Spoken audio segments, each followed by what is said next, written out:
Bayangkan, satu malam di Banyuwangi tahun 1998, warga desa keluar dengan obor dan golok di tangan. Mereka berteriak, menuduh seseorang sebagai dukun santet, dan tanpa pengadilan orang itu dibunuh. Tapi, apakah benar mereka dukun? Atau ada kekuatan lain yang sengaja memainkan ketakutan rakyat? Inilah kisah pembantaian dukun santet di Banyuwangi pada 1998, salah satu tragedi paling kelam di masa reformasi Indonesia. Tonton sampai akhir karena kisah ini akan membuka matamu tentang bagaimana ketakutan bisa dijadikan senjata politik.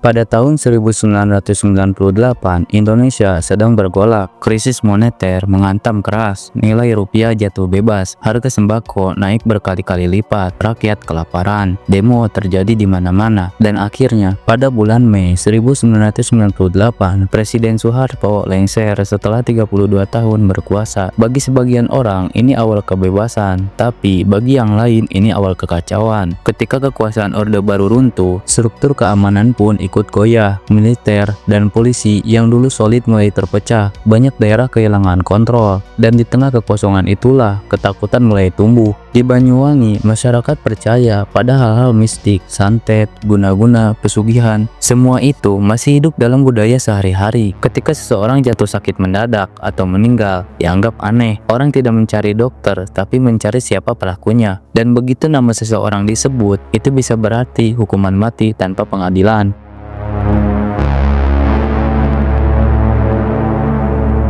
Tragedi ini dimulai dengan perlahan tapi pasti. Sekitar bulan Agustus 1998, muncul kabar bahwa banyak orang sakit dan mati mendadak. Warga berbisik-bisik ini karena santet. Lalu ada kabar lain, di desa sebelah ada dukun jahat yang mengirim penyakit. Malam hari orang-orang berkumpul, mereka berpatroli. Awalnya hanya menjaga kampung, tapi lama-lama berubah menjadi pemburuan. Mereka mencari siapa yang dianggap dukun. Biasanya orang itu hidup menyendiri atau dikenal bisa mengobati, dan begitu seseorang dituduh, warga datang beramai-ramai dengan obor dan senjata tajam. Orang itu diseret keluar rumah, dipukuli, bahkan dibunuh di depan keluarga. Kadang jenazahnya dibiarkan di jalan. Semua terjadi begitu cepat. Satu orang dibunuh malam ini, besok kabar itu menyebar ke desa lain. Dalam waktu singkat, puluhan nyawa melayang.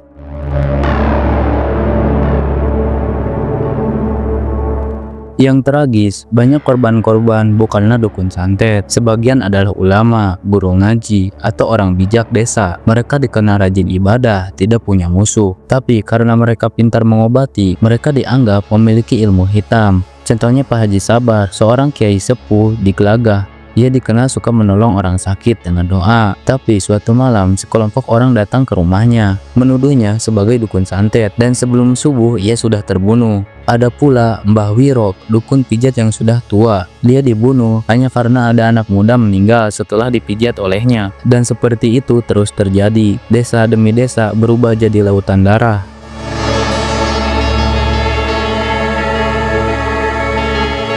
Namun semakin lama semakin jelas ini bukan pembunuhan spontan, ada pola terselubung di dalamnya. Setiap kali pembunuhan terjadi, ada orang yang tak dikenal yang lebih dulu datang ke desa, memprovokasi warga, mengatakan bahwa akan ada dukun santet beraksi. Lalu malamnya terjadi pembunuhan, dan setelah itu orang-orang misterius itu menghilang. Banyak saksi mengaku sebagian pelaku pembunuhan memakai baju hitam, terlatih, dan tidak dikenal sebagai warga lokal. Beberapa peneliti menduga tragedi ini bukan sekadar amukan rakyat, tapi bagian dari operasi politik tersembunyi. Ada yang mengatakan setelah jatuhnya Soeharto, ada kelompok militer bayangan yang ingin menunjukkan bahwa tanpa mereka, negara akan kacau. Mereka menciptakan ketakutan agar rakyat merindukan kekuasaan lama. Ada pula teori lain bahwa pembantaian ini digunakan untuk menyingkirkan tokoh-tokoh pesantren tradisional karena mereka dianggap terlalu berpengaruh di tingkat desa. Apapun kebenarannya, satu hal pasti, ketakutan rakyat dijadikan senjata politik.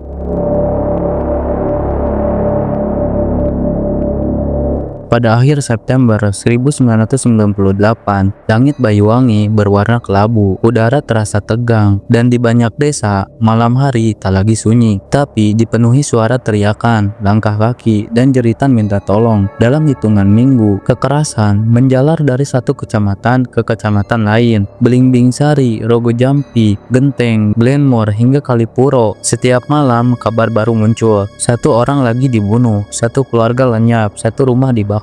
Masyarakat hidup dalam ketakutan yang tidak bisa dijelaskan. Tidak ada lagi rasa aman. Semua orang saling mencurigai. Bahkan, sahabat bisa menjadi musuh dalam sekejap. Orang tua tidak berani keluar rumah setelah maghrib. Anak-anak menangis karena mendengar kabar tetangganya dibunuh. Desa-desa yang biasanya damai berubah menjadi medan pembantaian. Di banyak tempat, pembunuhan terjadi dengan pola yang sama. Sekelompok orang datang di malam hari, memanggil nama korban, lalu menyeretnya keluar rumah. Beberapa dihabisi di depan keluarga, beberapa dibawa ke tepi sawah atau sungai, dan tak pernah kembali. Yang paling mengerikan, sebagian korban bahkan dikubur di halaman rumah sendiri. Ada pula yang dibakar hidup-hidup agar tidak bisa membalas dengan santet. Laporan resmi menyebut lebih dari 140 orang tewas. Namun warga setempat percaya jumlah sebenarnya bisa 2 kali lipat, karena banyak korban dikubur diam-diam, tanpa nisan, tanpa nama. Bahkan wartawan dan peneliti yang datang ke Banyuwangi pada saat itu pun mengaku sulit mencari data pasti. Banyak warga menolak bicara, sebagian pun menangis, dan sebagian menunduk diam. Ada seorang ibu yang kehilangan suaminya, seorang guru ngaji yang dituduh dukun karena muridnya meninggal setelah demam tinggi. Ibu itu bercerita,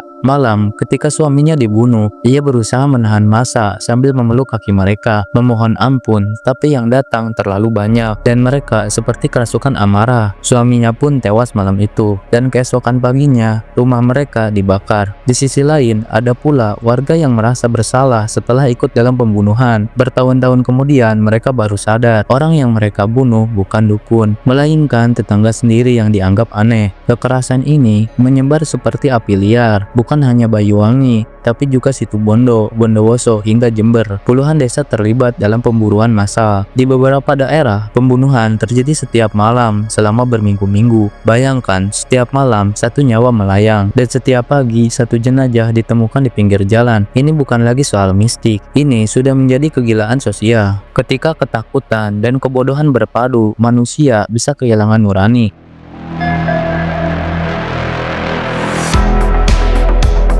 Pertanyaan besar pun muncul, kenapa orang-orang yang dianggap dukun santet menjadi sasaran pembunuhan? Apakah mereka benar-benar jahat atau hanya korban dari situasi politik yang kacau? Mari kita lihat dari beberapa sisi. Yang pertama, ketakutan yang menjadi racun. Masyarakat pedesaan Banyuwangi waktu itu hidup dalam ketidakpastian, harga-harga naik, pekerjaan sulit, dan berita tentang pembunuhan pun muncul setiap hari. Ketika satu orang meninggal dengan misterius, orang tidak mencari kebenaran. Mereka mencari penyebab supranatural. Santet menjadi jawaban termudah, dan manusia butuh musuh agar bisa merasa aman. Mereka mencari kambing hitam. Sayangnya, yang dituduh bukan orang jahat, tapi justru mereka yang dianggap berbeda. Orang tua yang menyendiri, pandai mengobati, atau punya ilmu spiritual tinggi. Yang kedua, provokasi yang terencana. Banyak saksi menyebut sebelum terjadi pembunuhan, selalu ada orang asing datang ke desa, mengaku tahu siapa dukun santet di situ. Lalu orang itu menghilang. Setelahnya warga bereaksi, membunuh tanpa berpikir panjang. Beberapa peneliti menyebut ini bukan kebetulan, diduga ada operasi terencana dari pihak tertentu yang ingin menciptakan kekacauan setelah kejatuhan Soeharto. Dengan membuat rakyat sibuk saling membunuh, mereka bisa menunjukkan, lihat, tanpa kami negara ini tidak aman. Ada juga teori bahwa pembunuhan ini adalah bagian dari pembersihan sosial untuk menyingkirkan tokoh-tokoh spiritual tradisional yang berpengaruh di akar masyarakat. Apapun motifnya, yang jelas bahwa kekerasan ini bukan muncul spontan. Ada pola, ada arah, dan ada pihak yang diuntungkan. Yang ketiga, runtuhnya kepercayaan sosial. Setelah Orde Baru tumbang, rakyat kehilangan rasa percaya pada pemerintahan dan aparat. Mereka mengambil hukum di tangan sendiri. Dan saat emosi massa sudah terbakar, kebenaran pun menjadi tidak penting lagi. Semua orang bisa menjadi korban, asal ada yang berbisik, itu dukun santet.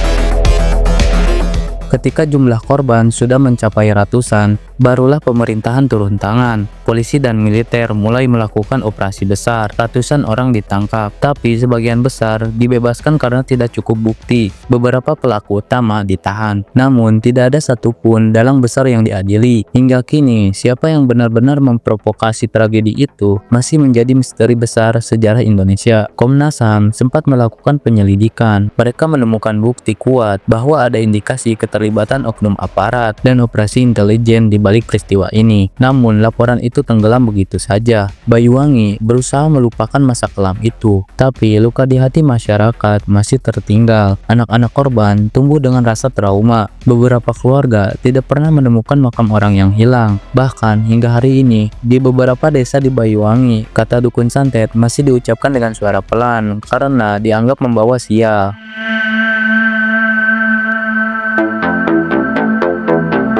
Tragedi Banyuwangi 1998 bukan sekedar kisah tentang dukun dan santet. Ia adalah cermin gelap bangsa kita, tentang bagaimana ketakutan bisa dipelihara, tentang bagaimana fitnah bisa dijadikan alat politik, dan tentang betapa mudahnya manusia kehilangan kemanusiaannya ketika dihadapkan pada rasa takut dan kebodohan. Hari ini kita mungkin sudah hidup di zaman modern, tapi pertanyaannya, apakah cara berpikir kita sudah benar-benar berubah? Selama kita masih mudah percaya pada isu tanpa bukti, selama kita masih menelan fitnah tanpa berpikir, selama itu pula tragedi seperti ini bisa berulang dalam bentuk yang berbeda dengan korban yang baru. Jangan biarkan sejarah ini dilupakan. Bagikan kisah ini agar lebih banyak orang tahu bahwa fitnah bisa membunuh dan kebenaran adalah satu-satunya cahaya yang bisa menyelamatkan kita dari kegelapan. Mereka yang dibunuh di Banyuwangi bukan hanya korban santet, tapi korban dari ketakutan, fitnah, dan permainan kekuasaan. Mari belajar dari masa lalu agar kita tidak lagi menumpahkan darah karena kebodohan.